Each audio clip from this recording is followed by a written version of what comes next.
नंदुरबार तालुक्यातील भोणे गावातील सुझलॉन कंपनीच्या टॉवरमधून अज्ञात चोरट्यांनी कॉपर केबल चोरी केली होती।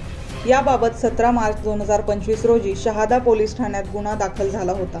स्थानिक गुन्हे शाखेने या प्रकरणाचा तपास सुरू केला आणि गुप्त बातम्यांच्या आधारे 4 एप्रिल 2025 रोजी चोरी केलेली केबल विक्रीसाठी आणलेल्या आरोपींना अटक केली।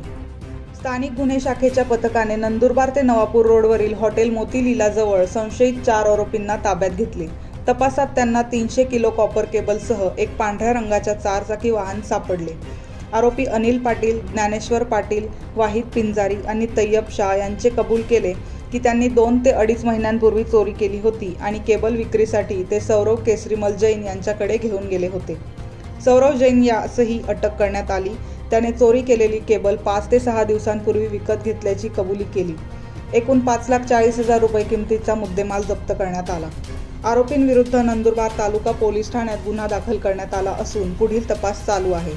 सदर कारवाई पोलीस अधीक्षक श्री श्रवण दत्त, एस अप्पर पोलीस अधीक्षक श्री आशिष कांबळे यांच्या मार्गदर्शनाखाली स्थानिक गुन्हे शाखेचे पोलीस निरीक्षक श्री हेमंत पाटील आणि त्यांच्या पथकाने केली।